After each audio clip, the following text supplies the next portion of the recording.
Welcome back, students. Or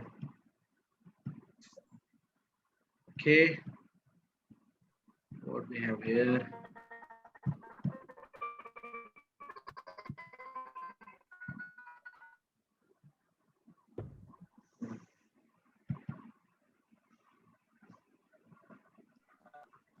जी बेटा, किधर रह गए सारे स्टूडेंट्स? सर आगे हैं। अच्छा अच्छा जी सर। गुड है जी, गुड है।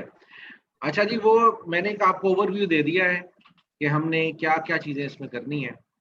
अच्छा, अब मैं आपको बताता हूँ कि आपने अपना जो प्रोजेक्ट है उसको स्टार्ट कैसे करना है।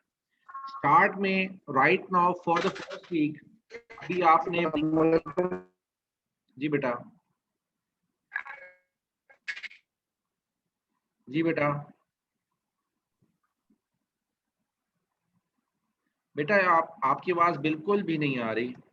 तो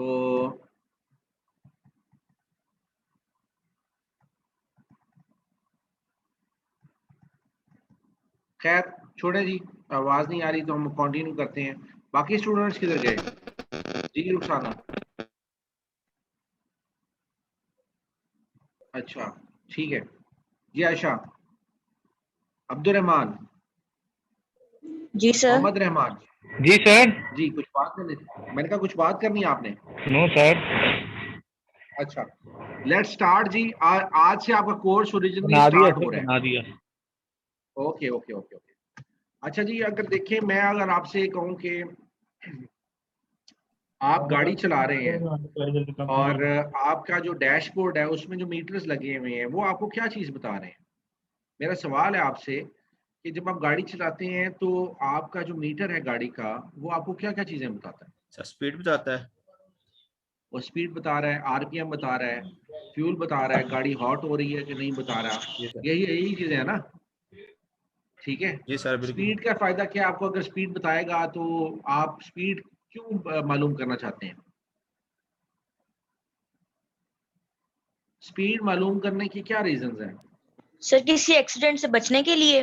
वेरी गुड, कि आपको स्पीड लिमिट के अंदर चलना चाहिए। और दूसरा ये कि अगर आप किसी दूसरी गाड़ी के करीब हो तो you must have an idea कि हमें ब्रेक कब दबाएंगे तो हमारी ब्रेक कितनी देर में लग सकती है। और इसके अलावा, और इसके अलावा बेटा, सर चालान से बचने के लिए, ओवर स्पीड। ओके, चालान से बचने के लिए। इसके अलावा अच्छी फ्यूल एवरेज करने के लिए भी स्पीड मेंटेन करनी पड़ती है ना? गियर किस स्पीड पे लगाएंगे हम? ऐसे ही है ना कि अगर मैं जी सर बिल्कुल ऐसा ही है। गियर 6 या 7 पे जा रहा है और मैंने खींची भी गाड़ी दूसरे गियर में, उतना ज्यादा पेट्रोल लगेगा। ठीक, तो ये बेसिकली एक इंस्ट्रूमेंट पैनल पे आपके कुछ इंफॉर्मेशन आ रही है और उसे आपका दिमाग प्रोसेस कर रहा है, और उस प्रोसेस करने के बाद आप उसके ऊपर डिसीजन लेते हो कि यार मैंने जो पहला गियर ये लगाना है ना, ये accounting तो है ना? उसके अंदर हाँ, तो ये मेरी accounting स्पीड है। 10 से इधर ऊपर नहीं मुझे जानी चाहिए। बताओ कि इसका दूसरा आर्टिकल कौन सा गियर ढूंढना है? दूसरा Accounting का गियर कोई जब आर्टिकल चलेगा, ढूंढना है। हाँ, तो कौन सा आर्टिकल ढूंढना है? आर्टिकल हमने ढूंढना है, हमने अकाउंटिंग एंड फाइनेंस में से कोई ऐसा टॉपिक लेना जिसपे हमने रिसर्च करनी है, तो उसपे हमने आर्टिकल ढूंढना जो हमने खुद टॉपिक हम लोगों का होगा, और बेस आर्टिकल हो जिसका प्राइमरी डाटा हो। मैडम साहब जी, एक मिनट, बेस आर्टिकल क्या होता है पहले मुझे ये बताओ।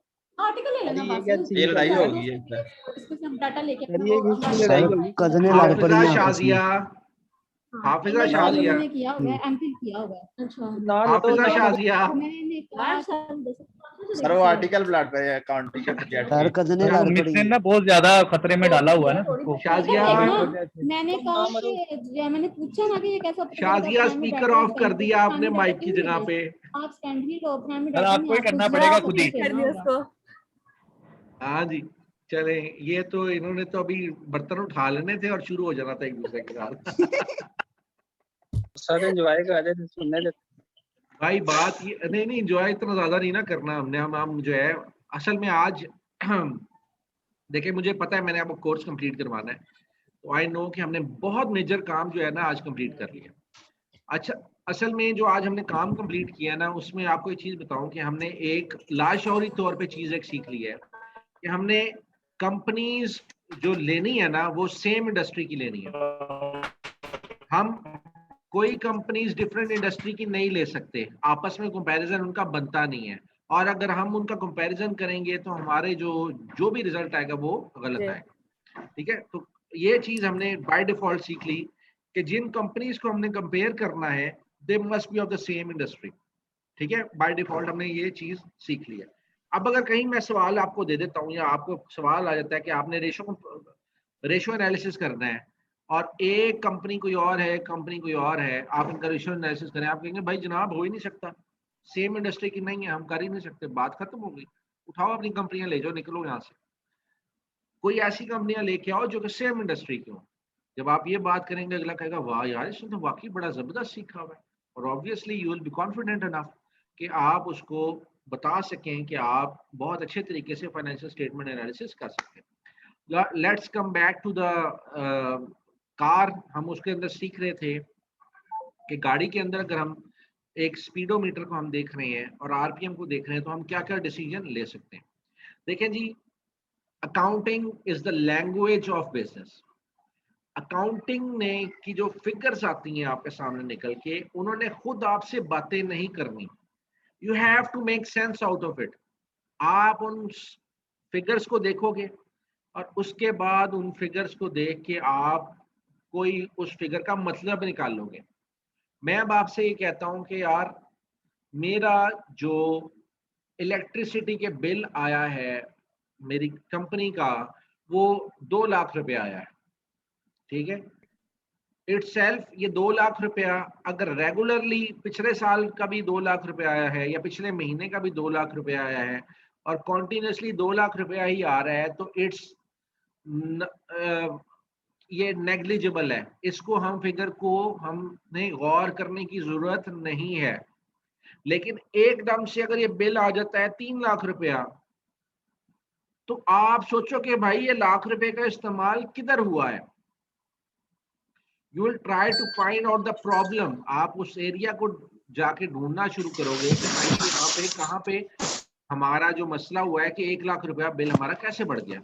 तो अकाउंटिंग के अंदर जो फिगर्स आती हैं, फिगर्स कहाँ पे आ रही होती हैं, आपके पास 5 स्टेटमेंट्स आपको पता है कि आप बनाते हैं, लेकिन हम बात कर रहे हैं अभी इनकम स्टेटमेंट की और बैलेंस शीट की। जो फिगर्स आ रही हैं इनकम स्टेटमेंट में, आपके पास सेल्स की फिगर आ रही हैं जो कि बेसिकली रेवेन्यू है, उसके बाद एक्सपेंसेस की फिगर आ रही हैं आपके पास, और प्रॉफिट या लॉस निकल के आ रहा है आपके पास।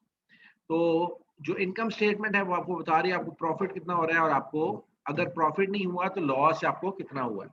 तो जब हम इस चीज को देखते हैं तो हम इस चीज को मद्देनजर रखते हैं कि प्रॉफिट और लॉस तो चलो हो गया।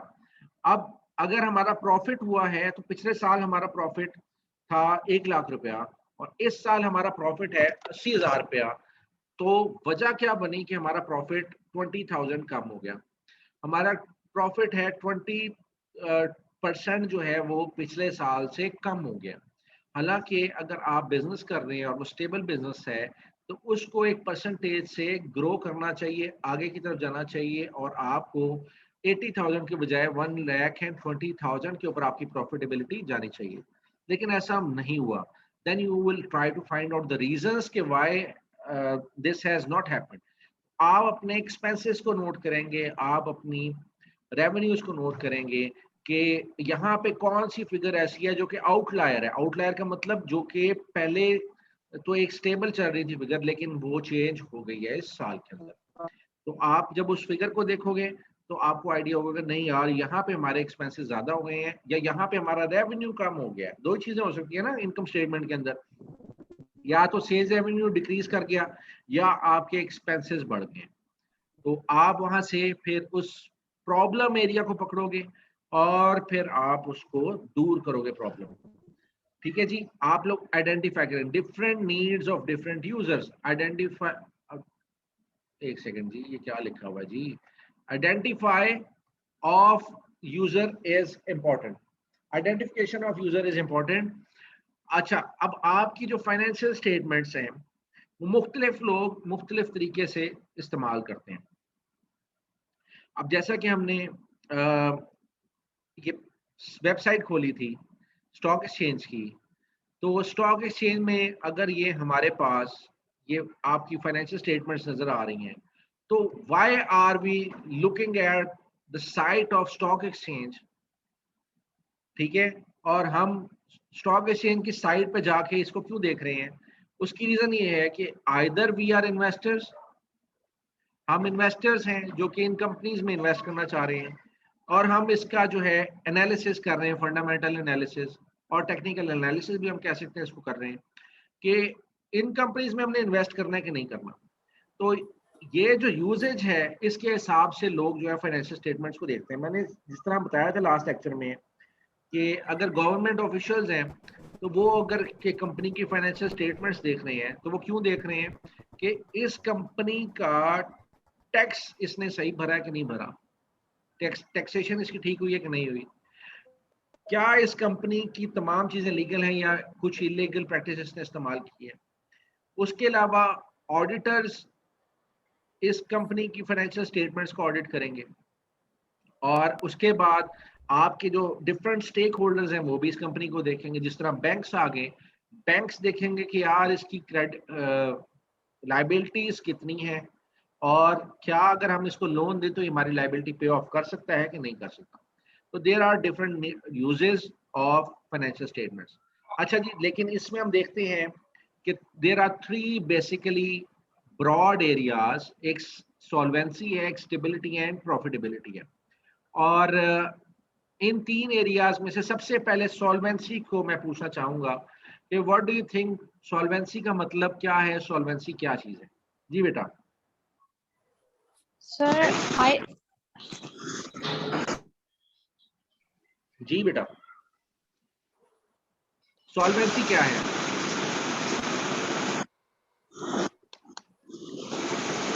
इंश्योरेंस यानी किसी चीज का कंपनी का दया निकल जाना, उस कंपनी के पास फंड्स ना अपने डेट्स पे करने के लिए, हाँ, उसके पास बिल्कुल फंड्स ना अपने सॉल्वेंसी एक्सपेंसेस का पे मतलब करने के है कि is the company able to pay its obligations या लाइबिलिटीज, या कोई भी पेमेंट इसकी ड्यू आती है तो क्या ये कंपनी अपनी वो पेमेंट जो है वो दे सकती है कि नहीं दे सकती। तो ये था सबसे पहले सॉल्वेंसी। अच्छा जी, मैं अब एक बात करता हूँ कि एक कंपनी है, उसका प्रॉफिट है जी 10 लाख रुपया, उसके पास करंट एसेट्स में सिर्फ 2 लाख रुपए हैं, तो क्या ये कंपनी सॉल्वेंट है कि इंसॉल्वेंट है? प्रॉफिट है उसका 10 लाख जी, और करंट एसेट उसके पास सिर्फ 2 लाख रुपया है। करंट एसेट 2 लाख रुपया, प्रॉफिट सर सॉल्वेंट है, इंसॉल्वेंट तो बेटा अगर आप मिनट। उसकी नहीं देखें, एक मिनट सर, 1 मिनट बताती हूँ। कंपनी के पास प्रॉफिट ज्यादा है और एसेट्स कम है, लायबिलिटी ना सर फंस गए यहाँ पे फंस गए हम साइका, यहाँ पे हम लायबिलिटी फंस गए। लायबिलिटी सर उसकी। Very good, very good. I was expecting this question from you कि लायबिलिटीज कितनी है। तो लाइबिलिटी sir. अगर मैं कहता हूँ कि लाइबिलिटीज उसकी 4 लाख हैं और उसने अर्जेंट पे करनी है तो फिर क्या होगा? सर अभी भी वो पे कर सकता है, उसके पास एसेट 2 लाख की लायबिलिटी, चाहे प्रॉफिट 10 लाख का है, वो उसके पास पैसे इतने हैं कि वो कर सकता है पे लायबिलिटी, नहीं नहीं कर नहीं सकता, नहीं नहीं नहीं नहीं नहीं कर सर सकता। मैं बताऊं, जी बेटा आप बताएं। सर ये जो सॉल्वेंसी में है उसमें एसेट्स देखे जाते हैं, अगर आपके एसेट्स आपकी लायबिलिटी से ज्यादा हैं तो इसका मतलब तो आप स्ट्रॉन्ग है। सॉल्वेंट हैं, आप अपने सारे डेट्स पे करने के मतलब के स्टेज में हैं, पावर में हैं। तो हाँ। अभी आप लायबिलिटी ज्यादा बता, मैं लायबिलिटी ज्यादा बता रहा हूँ और एसेट्स को कम बता रहा हूँ। देखिए मैंने जी आपको सर। 3 फिगर्स दी हैं, 3 चीजें दी बताई हैं, याद रखिएगा। एक चीज ये कि अगर आपकी प्रॉफिट वो बता रहा है कि आपके प्रॉफिट 10 लाख रुपया हुआ है, तो इसका मतलब हरगिज हरगिज ये नहीं है कि आपके पास वो 10 लाख रुपया कैश में मौजूद है। ठीक है, इसी चीज को देखने के लिए हम बनाते हैं कैश फ्लो स्टेटमेंट, जो हमें बताती है कि कैश इनफ्लो और कैश आउटफ्लो कितना है और हमारे पास इस टाइम पे कैश कितना मौजूद है। ठीक है जी, ये चीज होगी सेपरेट, इसको हम साइड पे कर एक दिए। करते हैं। तो आपकी आवाज नहीं आई थी मुझे, क्या कहा आपने? मैंने ये कहा है कि कैश फ्लो स्टेट हम बनाते हैं कैश फ्लो स्टेटमेंट इसके लिए कि अगर वो बता रहा है कि हमारा जो प्रॉफिट है वो 10 लाख रुपया है, तो कैश फ्लो स्टेटमेंट हमें बताएगा कि असल में हमारे पास कैश कितना मौजूद है, कैश का इनफ्लो कितना हुआ है, कैश का आउटफ्लो कितना हुआ है। क्योंकि एक प्रिंसिपल है जिसको रेवेन्यू रियलाइजेशन प्रिंसिपल कहते हैं, उसके तहत जैसे ही हम कोई सेल करते हैं वी रिकॉर्ड इट, और Yes. रेवेन्यू को रियलाइज फौरी तौर पे कर लिया जाता है कि ये हमारा रेवेन्यू आ गया है। बेशक हमने उसको क्रेडिट पे सेल किया हो, बेशक उसको हमने कैश पे सेल किया, हम उसको लिख लेते हैं। अब जो मैंने सवाल आपसे किया था उसमें जी 3 सर। चीजें बताई आपको। मैंने आपको बता दिया कि हमारा प्रॉफिट हमारा 10 लाख था, सेकंड हमारे जो करंट एसेट्स थे वो 2 लाख रुपए थे। तीसरी चीज मैंने नहीं बताई थी, तीसरी चीज ये थी कि अगर हमें ऑब्लिगेशन हमने पे करनी है 4 लाख की तो हम पे नहीं कर सकेंगे। क्यों? क्योंकि हमारे पास कैश या करंट एसेट्स ही 2 लाख रुपए के हैं। ऑब्वियसली अगर मैं कहता हूँ कि करंट एसेट्स हमारे 2 लाख के हैं तो उसमें कैश की चले आप 50-50 भी लगा लें तो 1 लाख रुपए का कैश होगा, और 4 लाख हमने पे करना है, तो how we are going to pay that off, हम वी आर नॉट सॉल्वेंट। तो for solvency we must keep such a balance कि हमारी अगर कोई आने वाली फ्यूचर में लायबिलिटी है, फौरी तौर पे कोई लायबिलिटी है, हम उसको पे कर सकें। Second is stability. स्टेबिलिटी क्या होगी बेटा? स्टेबिलिटी का बताएं, कोई आइडिया आप लोगों को? What is सर हमारी लिक्विडिटी कितनी स्टेबल है कि लॉन्ग टर्म प्लान्स या लॉन्ग टर्म या शॉर्ट टर्म जो होंगे डेबिट वो दे सकती है? कंपनी की स्टेबिलिटी कितनी है? कंपनी की कंडीशन स्टेबिलिटी? कंपनी की स्टेबिलिटी के अकॉर्डिंग आ जाएगी ना उसकी, उसमें कितने इन्वेस्टर्स हैं उसकी उस कंपनी में, अच्छा उसका क्या प्रॉफिट मार्जिन जा रहा है, कंपनी प्रॉफिट में जा रही है, लॉस में जा रही है, स्टेबल है, फर्दर कर सकती है इन्वेस्टमेंट कहीं और, अच्छा अपने जी, अपनी मैं प्रोजेक्ट अब स्टार्ट आपको कर सकती है। आप लोगों का थोड़ा सा फोकस जो है ना, आपका तीर जो है ना वो थोड़ा सा फोकस से आउट है। तो ये हमारा जो वो सामने वो लगा होता है एम, उसके ऊपर नहीं जा रहा, लेकिन you are giving some relevant information.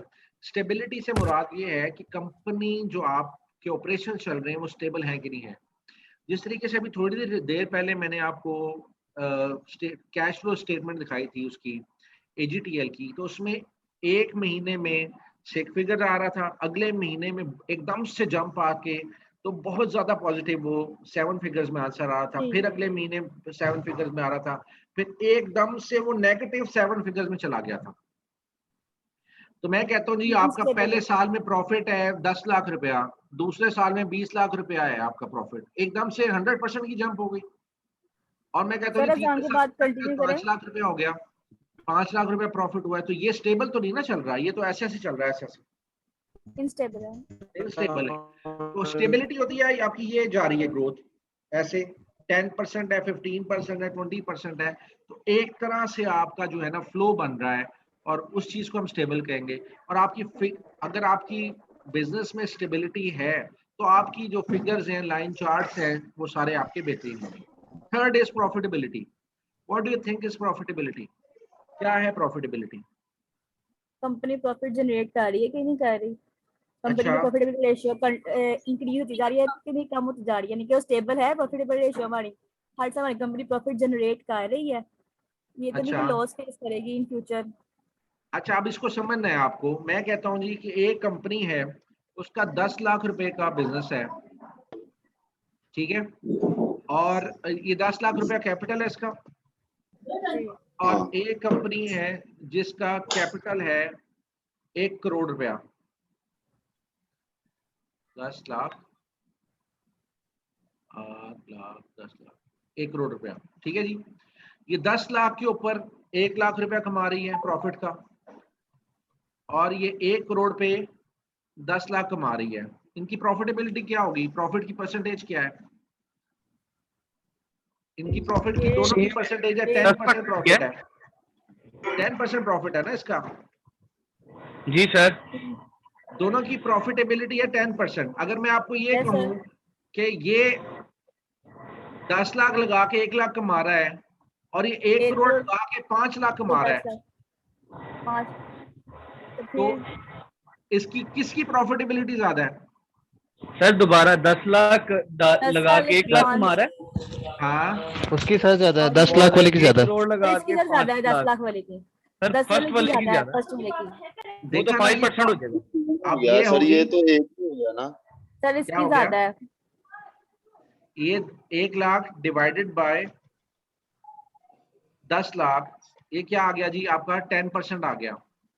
अब यस ये, अब आप देखें जी, 5 लाख डिवाइडेड बाय 1 करोड़ 5% आ 5% है गया। ना, उसकी ज्यादा सर। अब ये देखें जी, प्रॉफिटेबिलिटी बन गई एक कंपनी की 5% और एक की परसेंट बन गई 10%। 10%। ये दिस इज प्रॉफिटेबिलिटी। कितने पैसे लगा के आप कितना पैसा कमा रहे हैं, that is your profitability. Profit percentage, मैं कहूँ जी इन दोनों कंपनियों में से बेहतर कौन है? आप क्या कहेंगे, कौन सी बेहतर है? कंपनी 10 लाख वाली 10 लाख वाली बेहतर हुई ना। तो इसका मतलब फिलहाल क्या है कि एक कंपनी जिसने 1 करोड़ का इन्वेस्टमेंट की हुई है, वो प्रॉफिट कम कमा रही है। बेशक हो सकता है कि उसने लॉन्ग टर्म के लिए इन्वेस्टमेंट की हो और आने वाले फ्यूचर में उसका जो है वो बिजनेस बढ़े और उसको प्रॉफिट ज्यादा आए, लेकिन राइट नाउ अगर हम उसको कंपेयर करें तो ये छोटा कैपिटल वाली कंपनी जो है वो बेहतर परफॉर्म कर रही है। तो फॉर्म ये कर चीजें हमने देखनी है। ये प्रॉफिटेबिलिटी का फर्क आ गया अब आपके सामने। Profit is something else, profitability is something else. अच्छा जी, अब अभी हमारे पास एनालिसिस टेक्निक आ रही है। This first analysis technique is called as rupee and percentage change method. लेकिन इससे पहले मैं आपको बताऊं कि हमने we are going to learn 4। आवाज नहीं आ रही आपकी। अच्छा, अब आ रही है आवाज। We are going to learn 4 techniques of financial statement analysis. 4 जी सर आ टेक्निक्स हम रही है। देखेंगे। 4 टेक्निक्स हैं। First is rupee and percentage method, second is vertical analysis, third is horizontal analysis, और फिर फोर्थ इज हमारा रेशियो एनालिसिस। उसके सर बाद फर्स्ट फिर आपने क्या बोली थी, फर्स्ट मिस हो गई। फर्स्ट है जी, ये लें जी, फर्स्ट हमारी है rupee and percentage change method. Sir रुपये and percentage change method. Rupees and percentage change method. इसमें ये देखिएगा, रुपी का मतलब है कितने रुपए में चेंज आया, परसेंटेज का मतलब है कितनी परसेंटेज आपकी चेंजेस आई हैं उसमें। ये दोनों चीजें हमने कंपेयर करनी है यहाँ पे। दोनों चीजों को हम एनालिसिस कर लेंगे। और अब ये देखें जी, from 1 year to the next year to year, इसका मतलब क्या है कि आपने साल हर साल जो भी आपने चेंजेस किए हैं उसको हमने नोट करना है। ठीक है जी, साल हर साल की चेंजेस को हम देखते रहेंगे और आगे बढ़ते रहेंगे। अब क्या है कि एक साल के बाद उसी साल के साथ हम अगले साल को कंपेयर करेंगे, फिर नेक्स्ट ईयर को उससे आने वाले साल के साथ कंपेयर करेंगे। कैसा? फर्स्ट ईयर को हम कंपेयर करेंगे सेकंड के साथ, फिर सेकंड को करेंगे थर्ड के साथ, थर्ड को करेंगे हम फोर्थ के साथ। हमारे पास सामने नेट सेल नजर आ रही है। ये इनकम स्टेटमेंट की फिगर्स हमें बताई गई है, एक फिक्टिशियस ये फिगर्स हैं। देखिएगा, फर्स्ट लाइन में हमें नेट सेल नजर आ रही है, सेकंड में कॉस्ट ऑफ गुड्स सोल्ड है, थर्ड में ग्रॉस प्रॉफिट है, फिर हमारे पास अदर एक्सपेंसेस, और उसके बाद एट द एंड हमें निकल के आ रहा है नेट इनकम। तो आप देखिए 2001 में हमें पता चलता है कि हमारा जो नेट सेल है वो 400 की है, और 2002 के अंदर हमारी नेट सेल है 500 की। तो दोनों में फर्क कितना है? 25 और जो उनने चेंज जो आया है दोनों में फर्क है। अरे 400 हम तो कैसे फर्क 500 निकालेंगे? हम क्या करेंगे? सर 2000 चेंज 100 का है। हाँ 100 का 100 का फर्क है ना। 2000 की जी टू की फिगर्स में से हम 2001 की फिगर को माइनस करेंगे। अब वो कैसे माइनस करेंगे करेंगे? तो 100 आ देखिए जाएगा। जी 500 मैं कर रहा हूं इज इक्वल टू 500 माइनस 400, 400 ये आ गया जी 100। ठीक है, 100 ये आ गया हमारा rupees, change in rupees. Rupees. अब चेंज इन परसेंटेज कैसे निकालेंगे?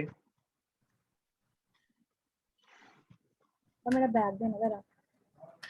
Change in percentage is equal to, एक सेकंड जी रुकिए।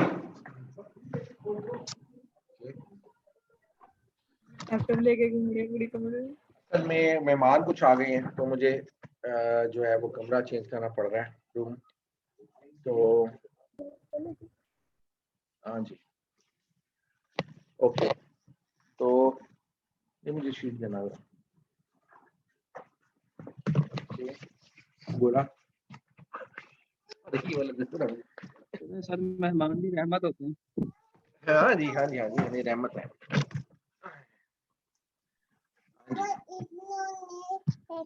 हाँ जी इधर आ जाइए, इधर आ जाइए बेटा। हाँ जी अच्छा जी, सॉरी फॉर द इनकन्वीनियंस बेटा। तो नो सर इट्स ओके। अच्छा जी, चेंज इन रुपीस तो हम लोगों ने निकाल लिए कि वो 100 आ गया। अब चेंज इन परसेंटेज कैसे निकालेंगे हम? वो ऐसे निकलेगा कि change in percentage is equal to, ये जो हमने चेंज इन रुपीस निकाली थी, क्या निकाला है जी? 500 माइनस 400। बेटा पापा काम कर रहे हैं। हाँ। अच्छा ये आ गया था हमारे पास आंसर इसका 100। अब ये 100 को हम क्या करेंगे? अरे भाई उधर जाए ना बेटा। 100 डिवाइडेड बाय हम करेंगे ये 2001 का जो फिगर है ना 400, इसके साथ डिवाइड करेंगे। ये कितना आ गया जी? 25%। क्या है ये? 25% आ गया।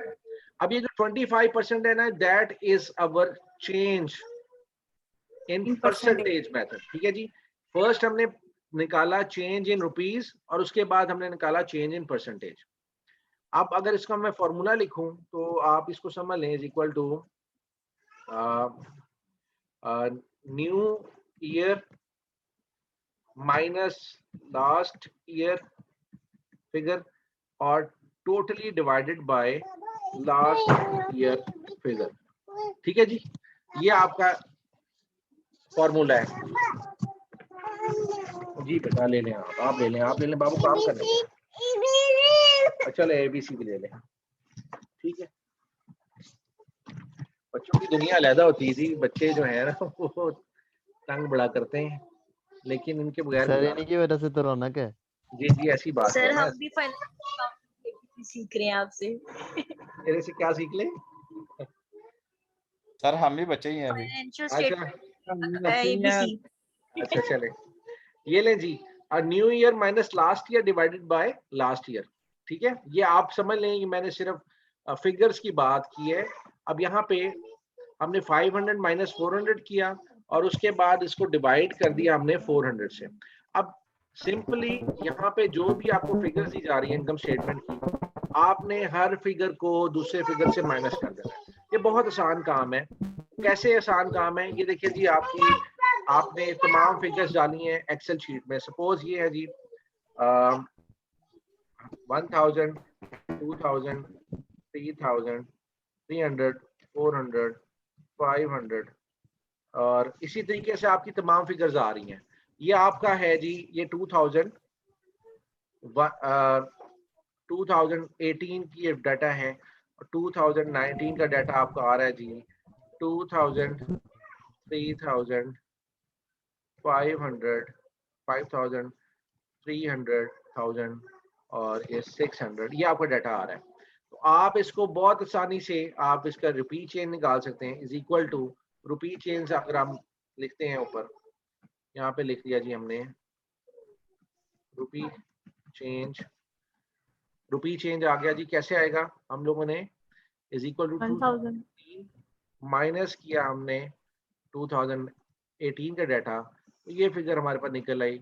ये सिंपली हमने इसको ड्रैग डाउन किया है, ड्रैग डाउन करने के बाद हमारे पास तमाम जो आंसर्स हैं इसके निकल आए हैं। अब हम सेकंड ऑप्शन हमारे लिए क्या है, हमने क्या करना है, अब इसके रुपी चेंज हमने निकाल लिया, अब हमारे पास आएगी जी परसेंटेज चेंज, परसेंटेज चेंज आएगी ना, तो हम उसको क्या करेंगे, is equal to rupee change divided by, क्या करेंगे जी आप 2018 से लास्ट ईयर डाटा 1000। ठीक है जी 1, ये भी फिगर्स तो कुछ और आ रही हैं, लेकिन ये आपके पास परसेंटेज ये देखें जी, 2018 में 1000 था, 2019 में ये 2000 हो गया, ऑब्वियसली ये 100% इंक्रीज किया है, तो बाकी आपके पास परसेंटेजेस जो हैं वो निकल के आ रही हैं। सपोज इसको मैं 500 कर देता हूँ, तो ये आपके सामने फिगर चेंज होगी, 66% के ऊपर आ गई। आपने सिंपली ये कैलकुलेट करना सीख लिया, और बहुत आसान था कि हमने पहले 2019 में से माइनस किया 2018 को, तो जो figure I that is our rupee change, और उसको फिर हमने परसेंटेज लेने के लिए डिवाइड कर दिया हमने 2018 की फिगर के साथ, हमारे पास परसेंटेज आ गया। इसको मल्टीप्लाई बाय 100 करेंगे तो हमारा ये परसेंटेज मेथड जो है वो कंप्लीट हो जाएगा। ठीक है जी, अब नेक्स्ट हमने तो हर फिगर को ले लेना है, निकाल लेना है, हर फिगर का हमने परसेंटेज निकाल लेनी है। अब जो काम हमारे करने वाला है ना, वो काम करने वाला जो हमने परसेंटेज ले लिया, तो अब सिंपली आपने अपनी लॉजिक्स निकालनी है। लॉजिक्स वाला जो दिमाग है ना अपना, वो पोर्शन जो है कि जो बताता है कि यार यहाँ पे कुछ हमने देखना है, ये निकाल तो लिया, इसका क्या फायदा है। अब we are not the student of bachelors, हम बैचलर के स्टूडेंट नहीं है पार्ट 1 के या सेमेस्टर 1 के, अब वी आर ट्रेंड, हम लोग ट्रेन हो चुके हैं, और हमें फिगर्स पढ़ पढ़ के हमें पता चल गया, हर चीज का फॉर्मेट आता है, ये फिगर्स आ रही हैं, हमें कैलकुलेट करना बहुत आसान हो गया। अब now we are going to make decisions based on our calculations. Now what is which you will consider, क्या आप कंसीडर करोगे कि आप डिसीजन कैसे लेंगे। अब ये देखें जी, नेट सेल हमारे पास 2001 और 2 के अंदर चेंज कितनी आई, 25% आई, लेकिन 25% के बाद नेक्स्ट ईयर कितनी चेंज आ रही है, 20%, परसेंटेज जो है वो गिर गई है। लेकिन आप एक चीज को नोट करोगे, आपने इसमें सिर्फ ईयर टू ईयर कंपैरिजन करना है। क्या कह रहा हूँ, परसेंटेज और चेंज मेथड में ईयर टू ईयर कंपैरिजन करना है, सिर्फ ईयर टू ईयर करना है। इसके अंदर आपने 2001 के साथ 2003 को कंपेयर नहीं करना, वो आप अगर उसको देखोगे तो आप देखेंगे 50% इंक्रीज हो चुका है उससे। 2001 में अगर 400 थी, और अगर उसमें 50% करें 400 का, तो 200 बढ़ता है, तो 2003 के अंदर आपका 600 हो चुका है, 50% आप इंक्रीज कर चुके हैं। लेकिन 2003 के अंदर आपकी परसेंटेज ड्रॉप हुई है। इसी तरीके से अगर आप देखो तो ये ग्रॉस प्रॉफिट की परसेंटेज पहले आपकी थी 21%, तो ये डिक्रीज करके 15% रह गई है। अगर आप इसको कंपेयर करते हो तो ये देखें, हालांकि आपने देखें जी CGS भी गिर गया, तो CGS हालांकि पहले 28% था, अब जाके वो 23% रह गया, ये कम हुआ है, तो परसेंटेज आपकी प्रॉफिट की बढ़नी चाहिए थी। क्या रीजन होगी, क्या रीजन होगी भाई इसकी। सर जो बढ़ रहा है वो हमारा अपडेटेड ईयर के मुताबिक बढ़ रहा है, वो प्रीवियस ईयर के अगर मुताबिक बढ़ा होता तो फिर ये परसेंटेज ज्यादा ही बढ़नी थी। हम चूंकि प्रीवियस ईयर को देख रहे हैं तो इसलिए हमें ये कम लग रहा है, अगर उससे प्रीवियस ईयर को देखेंगे तो ये ज्यादा ही है।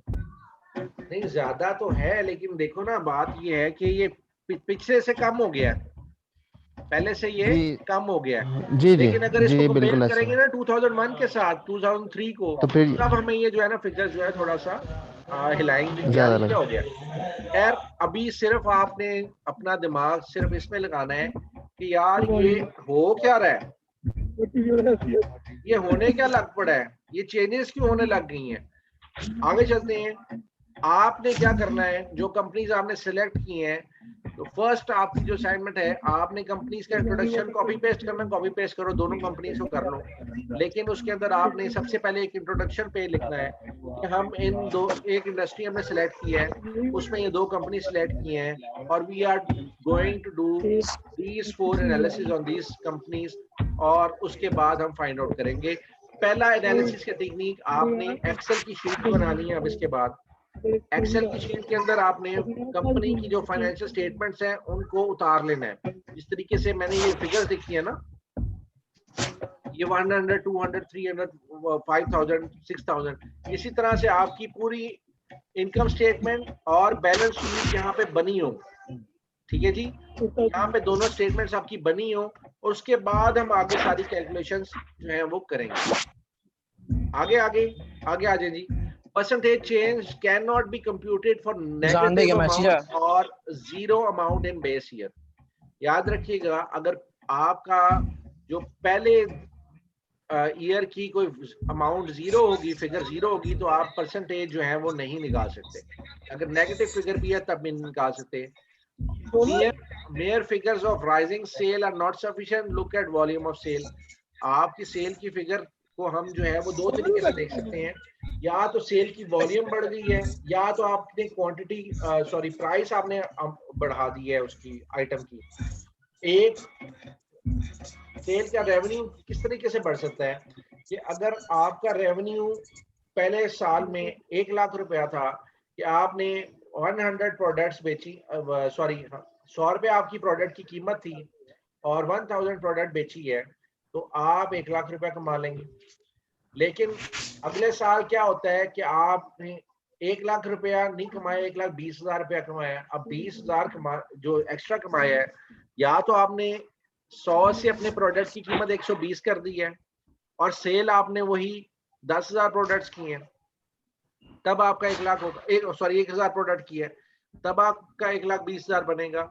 या आपने 1,000 प्रोडक्ट के बजाय 1,200 प्रोडक्ट बेचे हैं, तब आपकी जो फिगर्स है जाके बनी है 1,20,000 पे। दो तरीके हो सकते हैं, तो इस चीज को भी हमने देखना है।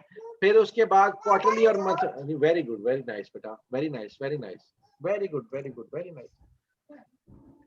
फिर आगे क्वार्टरली और मंथली मेजरमेंट करनी है आपने, comparing results of current quarter और month with those of the same quarter और month in the previous year.